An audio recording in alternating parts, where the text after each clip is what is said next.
살아계신 하나님 아버지, 감사와 찬송과 영광을 올려드립니다. 오늘도 생명의 말씀을 저희들에게 주시기 위하여 저희들에게 생명을 연장시키시고 건강 주시고 저희들의 발걸음을 아버지의 집으로 주님의 몸된 교회로 이 은혜의 보좌 앞으로 옮겨주시니 아버지 감사합니다. 육신은 먹어야 살듯이 우리의 영은 하나님의 말씀을 먹어야 사는 것인 줄 믿습니다. 아버지, 이 시간 하나님 앞에 나온 한 심령들 저들에게 생명의 말씀으로, 생명의 떡으로, 성령으로 이 시간 임하여 주옵소서. 아버지, 저희들이 눈을 열어, 귀를 열어, 입술을 열어, 마음을 열어 주님의 말씀을 듣고 읽고 먹고 받겠사오니 주여 성령 하나님, 이 시간 이 자리에 임재하여 주옵소서.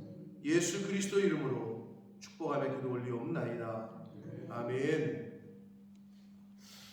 자, 구약 성경의 마지막인 학개, 스가랴, 말라기는 선지자들의 이름입니다. 학개 선지자, 스가랴 선지자, 말라기 선지자.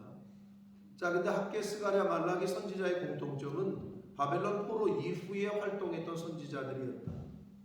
우리가 월요일까지 학개의 말씀을 봤는데 포로에서 이제 포로 생활을 끝내고 돌아왔던 이스라엘 백성들에게 하나님께서 성전 건축에 대한 그 명령을 하셨단 말이에요.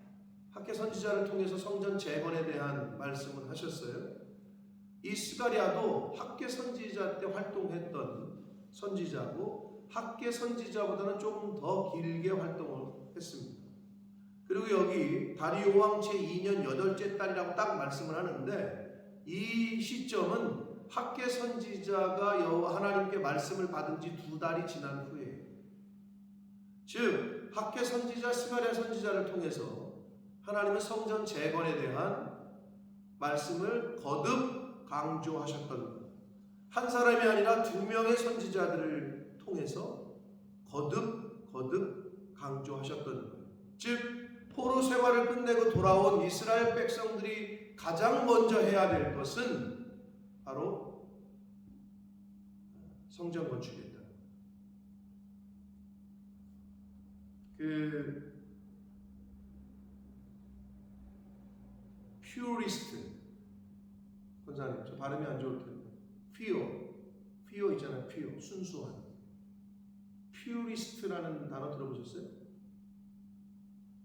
이 퓨어 이거 굉장히 순수하다. 그럼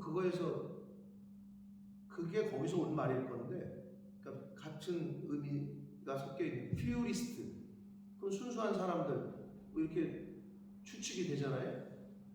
그게 청교도를 그렇게 번역합니다. 청교도.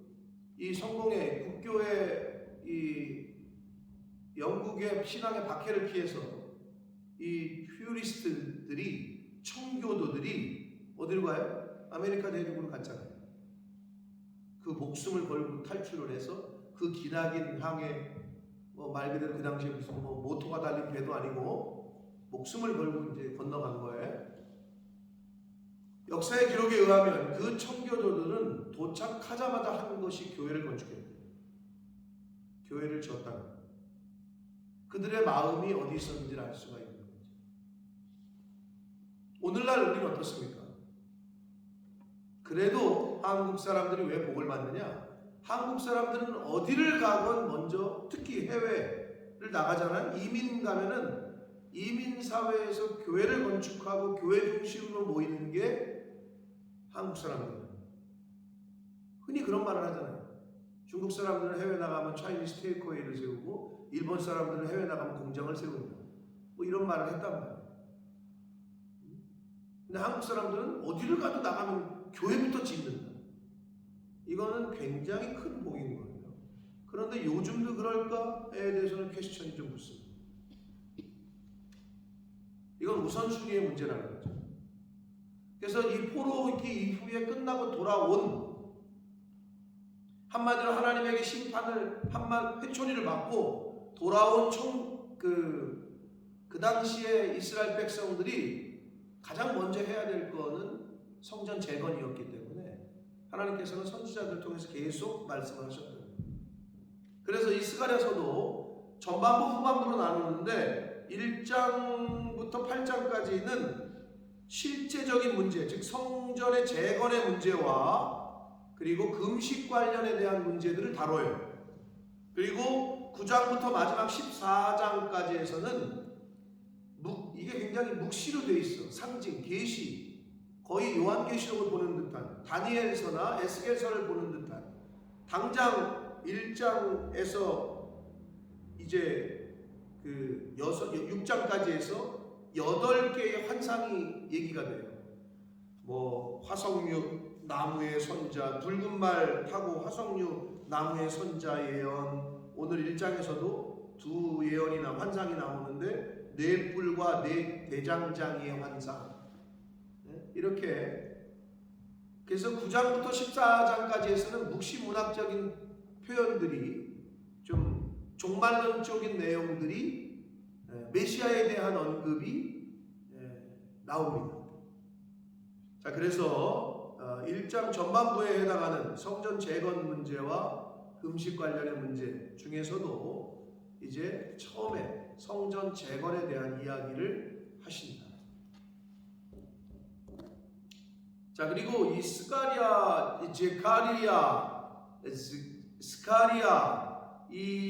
그 스가랴 선지자의 이름은 여호와께서 기억하신다라는 의미가 있습니다. 여호와께서 기억하신다라는 뜻의 이름입니다.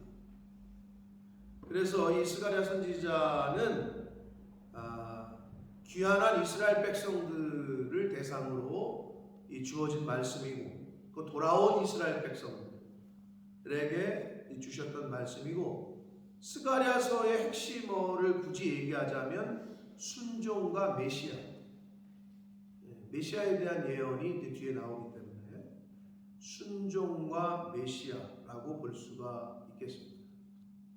자, 그래서 이 스가랴서는 성전 재건이 어느 정도 시작되고 난 이후에 주어진 계시다. 학개 선지자를 통해서는 시작해라, 뭐 이런 의미였다면, 이 시작하고 나서도 방해가 좀 있었거든요.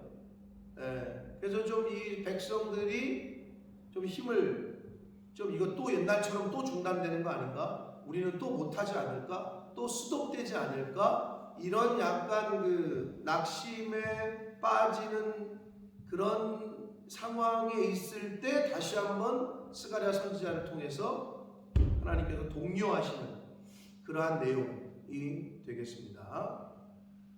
자, 좀 길긴 해서 제가 중간중간에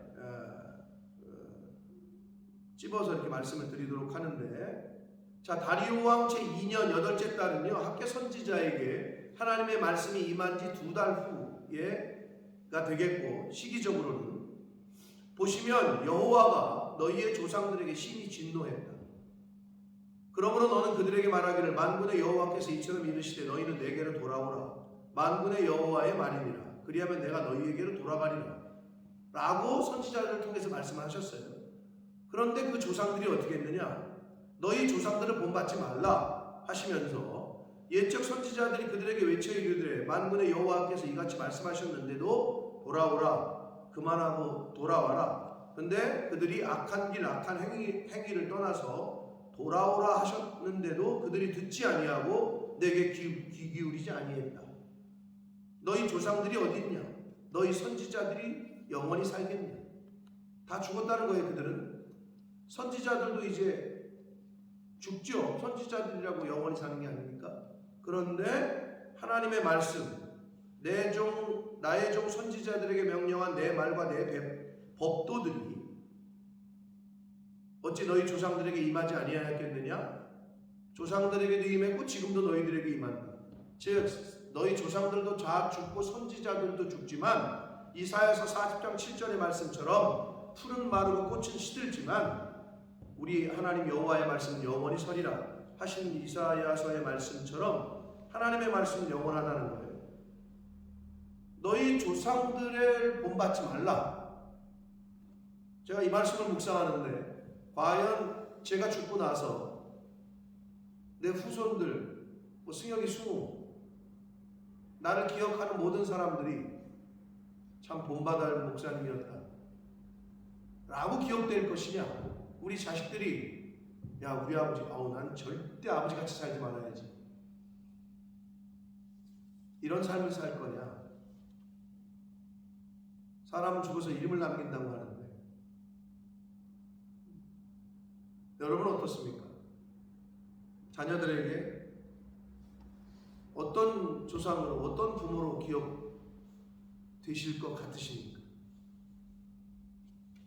아유 우리 어머니 우리 아버지 정말 하나님 잘 섬기고 충성하고 헌신하고 우리들에게도 정말 좋은 본을 보여주고 가셨다. 이렇게 그들이 자식들이 후손들이 생각할 것 같으세요? 아니면 아유 야 우리 엄마 말도 많어 우리 엄마 살아계실 때 못되는지 아냐 우리 아버지 말도 많어 어떻게 기억되실 것 같으세요? 너희 조상들을 본받지 말라 이 말씀을 하시는데 과연 나는 어떻게 기억될 사람인가 를 생각해 좀 하게 되더라고요. 우리 교회가 후손들에게 어떻게 기억이 될지, 그리고 우리 교회를 섬기던 저와 여러분이 이 세상을 다 떠났을 때 과연 어떻게 후손들에게, 다음 세대들에게 기억이 될지, 작게는 내 자녀들에게 어떻게 기억에 남는 부모로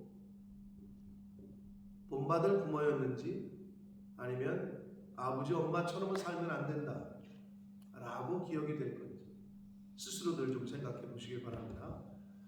자, 그래서 하나님께서는 지금 이스라엘 백성들에게 너희 조상들처럼 살지 말아라, 그들을 본받지 말라라고 말씀하시면서 만군의 여호와께서 우리 길대로 우리 행위대로 우리에게 행하시고 뜻하신 것을 우리에게 행하셨다. 그게 뭐예요? 바벨론에게 니네 멸망당한다. 정신 똑바로 차려라. 니네 그렇게 될 거고 70년 만에 돌아올 거다.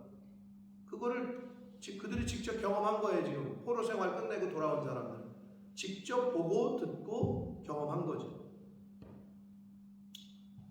자, 그러면서 이제 7절 이하 6장까지는 8개의 환상의 계시가 주어집니다. 성전 재건 후의 영광과 열방에 대한 심판을 의미해요. 8개의 환상은 이 두 가지로 압축이 돼요. 너희들이 성전을 재건했을 때 그 후의 영광, 학개 선지자를 통해서 우리에게 말씀하셨던 이전 영광보다 더 클 것이다. 성전 재건 후의 영광, 회복, 그리고 열방에 대한 심판에 대한 메시지가 8개의 환상의 주된 주제가 되겠습니다. 첫 번째 환상은요, 붉은 말을 타고 화석류 나무에 선 그 하나님의 사자와 새 말의 환상인데, 선민을 핍박한 열방을 심판하고 예루살렘 성과 성전을 회복시켜 주시는 선민 회복 전반에 대한 예고가 되겠습니다.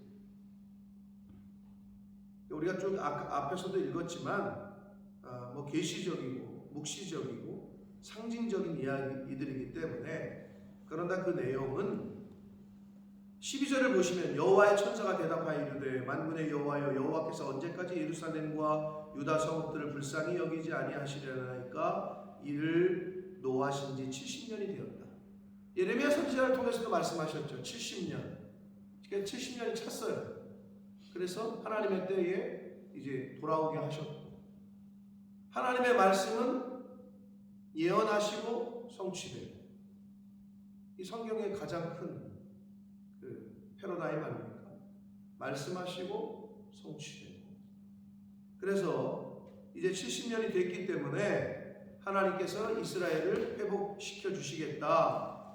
예루살렘을 위하여 시온을 위하여 크게 질투하며, 14절에 보시면 15절 안일한 여러 나라들 때문에 심히 진노하나니 나는 조금 노하였거늘 그들은 힘을 내어 고난을 더하였다. 이 말은 뭐냐면요, 우리가 앞에서도 얘기한 대로 하나님께서는 바벨론을 분명히 도구로 사용하셨어요.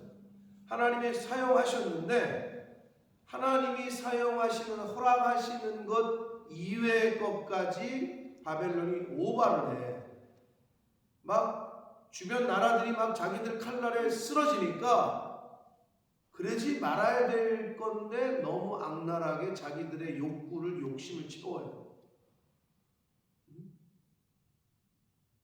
전쟁에 보면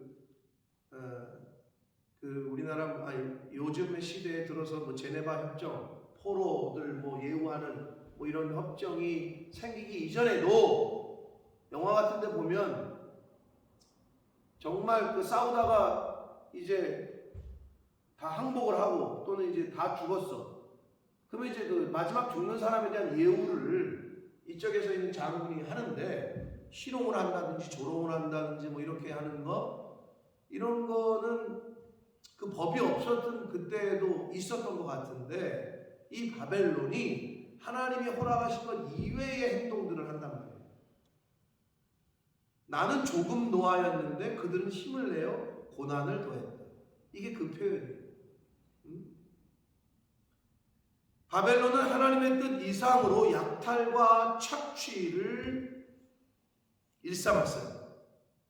그래서 여호와가 이처럼 말하노라. 내가 불쌍히 여김으로 예루살렘에 돌아왔은즉. 예루살렘에 돌아왔다. 예레미야서 할 때 기억나십니까? 하나님의 영이 예루살렘 성전을 떠나서 그 시온 산에서 이렇게 감람산에서 이렇게 보고 계시는, 그러니까 성전에서 하나님의 영광이 떠나 그럼 이제 껍데기만 남은 거죠. 근데 지금 이 말이 예루살렘에 돌아왔다. 하나님의 임재가 이제는 다시 그 예루살렘에 있게 된다는 거죠. 그래서 내 집이 그 가운데 건축되리니 예루살렘 위에 먹줄이 쳐지리라. 만군의 여호와의 말입니다. 2장에 이제 그 내일 볼 2장 말씀에 측량줄을 잡은 사람이 나오거든요. 먹줄. 먹줄이 뭔지 아세요? 먹줄? 유쌤 아시죠? 먹줄. 네. 저도 어려서 노가다 아르바이트를 해봤는데 그때 이제 보면은 기술자들은요 벽돌을 쌓잖아요. 오늘날은 많이 발전했지만 옛날에는 줄을 갖고 있었다고. 이렇게 가느다란 줄을 양쪽에다 꽂아놓고 그 줄이 기준이지. 그래서 그걸 따라서 이렇게 벽돌을 쌓아요. 그리고 나서 먹줄은 뭐냐면 먹이 묻어있는 줄이야. 그래서 이렇게 먹을 묻어있는 줄을 이렇게 잡아가지고 탁 튕겨서 놓으면 그 먹이 딱 그 건축하는 그 벽돌에 묻을 거 아니에요. 그럼 그게 기준이라고. 그게 먹줄이야. 건축을 할 때. 건축, 여호와의 성전이 건축되는 것을 지금 이렇게 표현하고 있는 거예요. 자, 그래서 여호와의 말씀에 나의 성읍들이 넘치도록 다시 풍부할 것이다. 여호와가 다시 시온을 위로하며 다시 예루살렘을 택하리라 하라. 나의 성읍들이 넘치도록 다시 풍부할 것이다.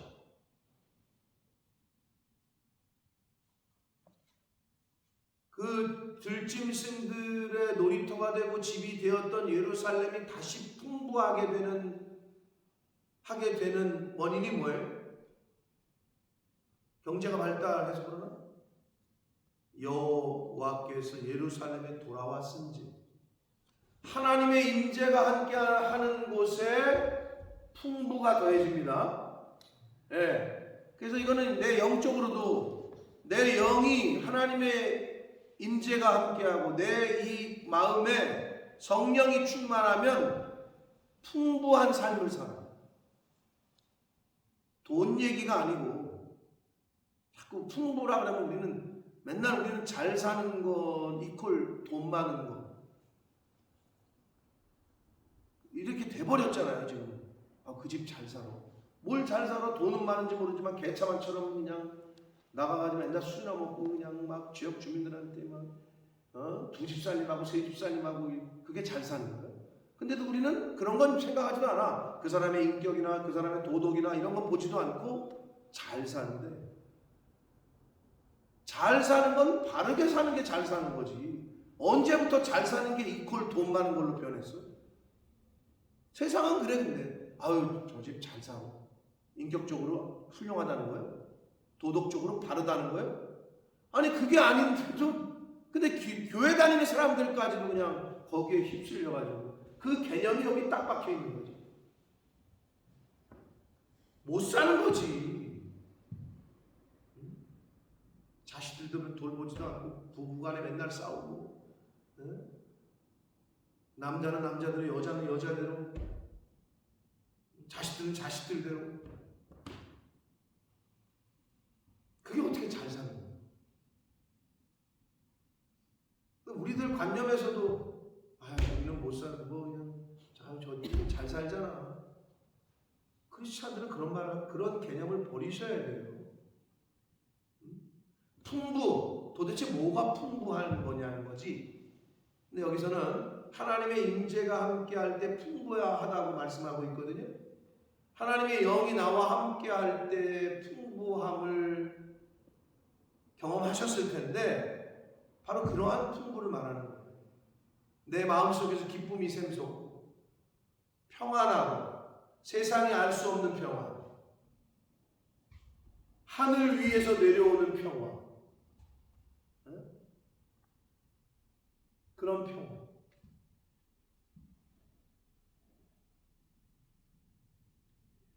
막 기쁨이 막 샘솟아.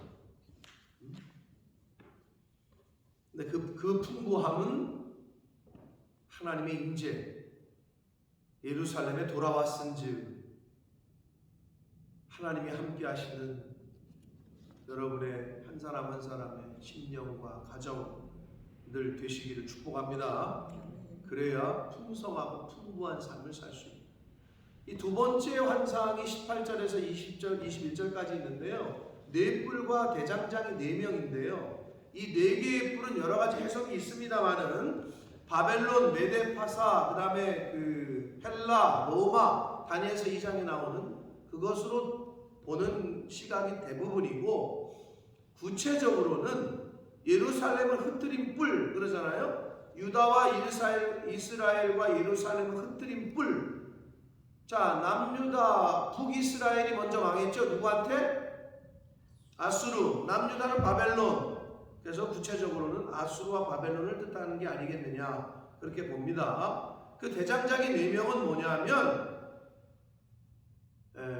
이스라엘 백성들, 남유다와 북이스라엘과 남유다를 멸망시켰던 그 나라들이 또 하나님이 세우신 메데파사, 페르시아에 의해서 다 아수르가 사라지고 바벨론의 역사 속에서 사라지잖아요. 페르시아에 의해서.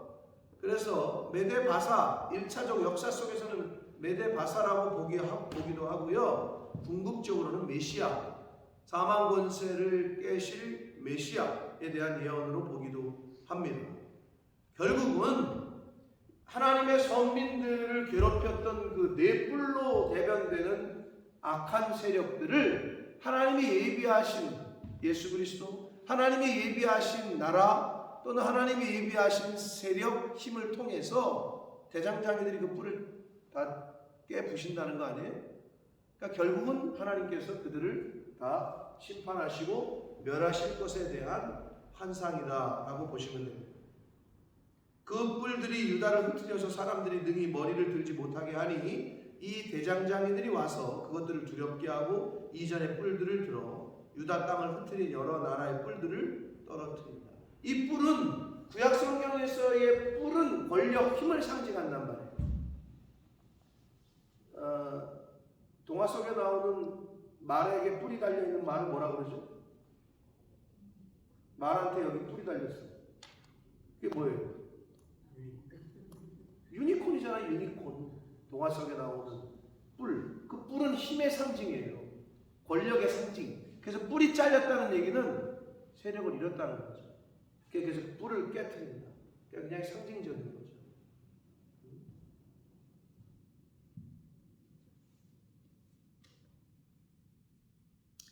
자, 이렇게 이제 그 6장까지 계속 그 8개의 환상이 나올 거거든요.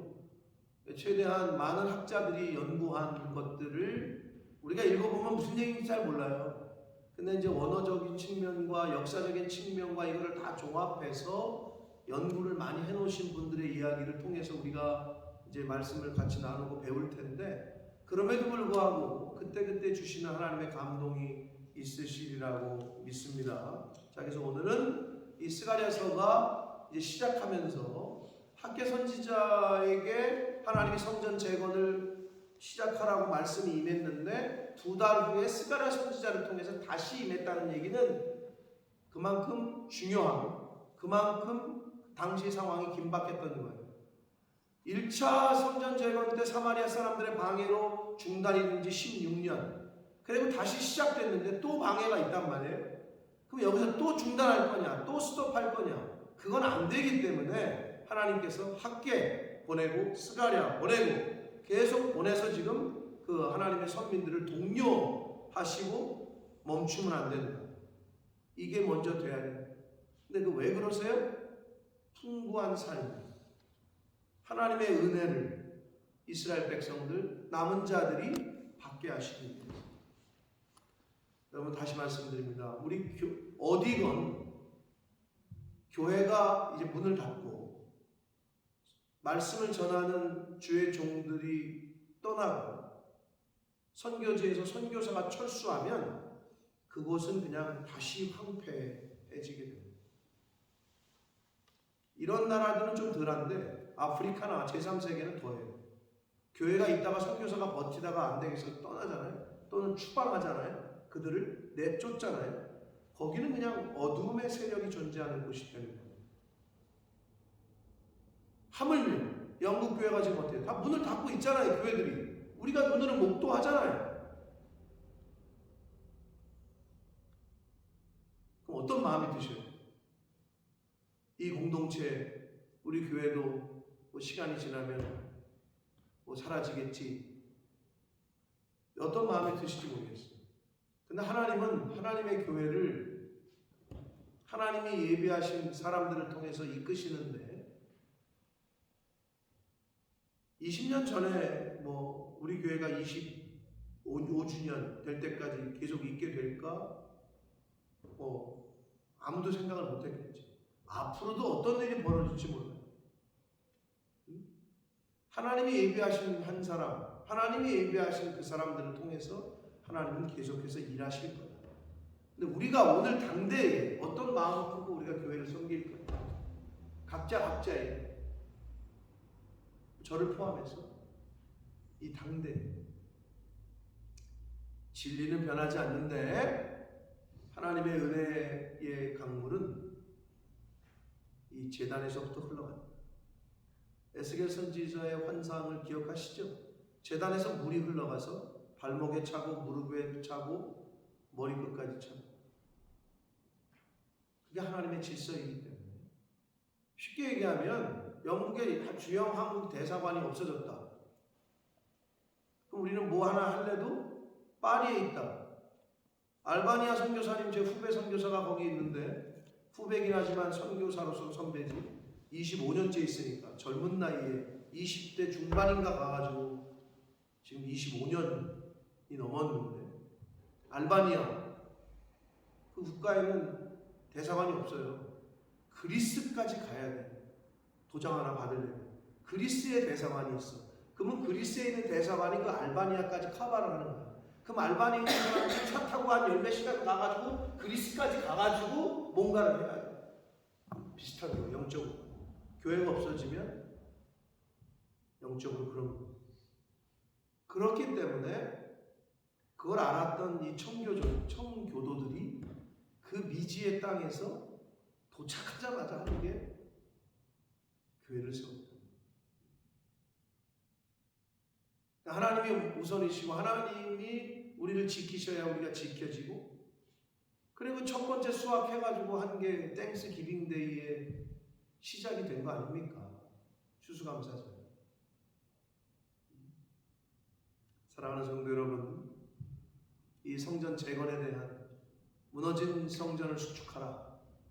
여러분 마음속에, 여러분 마음 안에 있는 성전이 무너졌는지를 잘 점검하시고, 내 안에 있는 하나님의, 내 몸이 하나님의 영이 거하시는 성전인 줄 알지 못하느냐? 사도 바울이 말씀했던.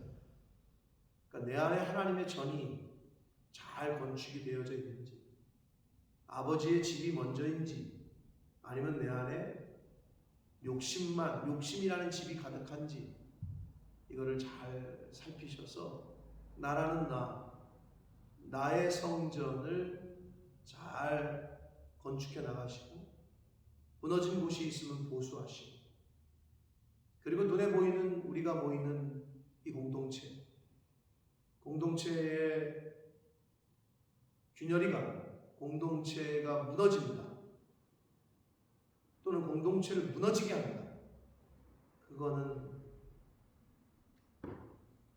성경에 나오는 작은 여우들이 하는 짓입니다.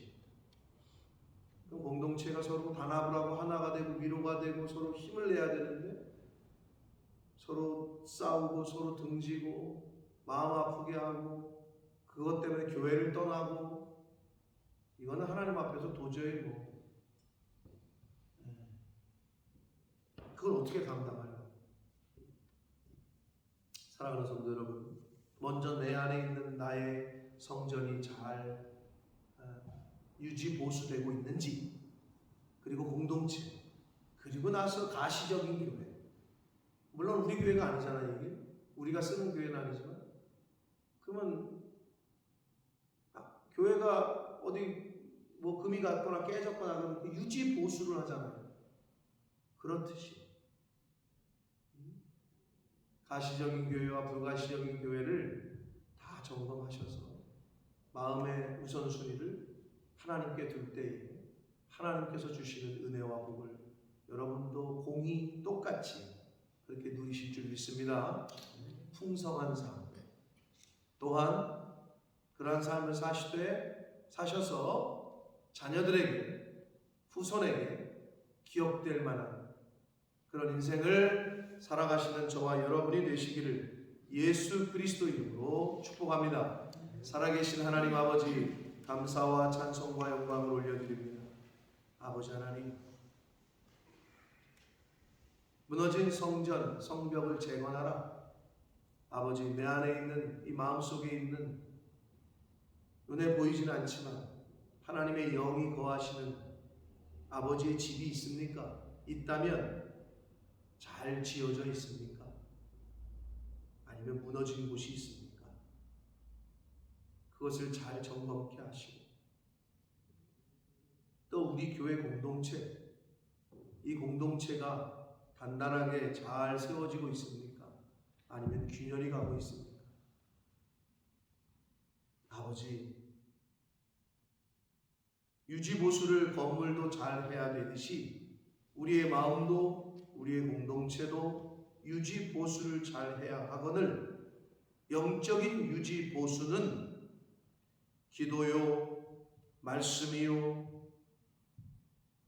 서로 화합하고 성령 안에서 하나 되게 하는 것인 줄 믿사오니, 주님, 교회를 위하여, 공동체를 위하여 무릎을 꿇게 하시고 기도하게 하시고, 내 속에 있는 나의 전을 잘 하나님 앞에서 세워가기 위하여 나라는 내 자신을 잘 살피는 저희들 되게 하셔서 보이는 교회와 보이지 않는 교회 잘 세워가는 믿음의 공동체, 믿음의 사람들, 저희 교회가 되도록 주님 은혜 내려 주옵소서. 예수 그리스도 이름으로 축복하며 기도 올려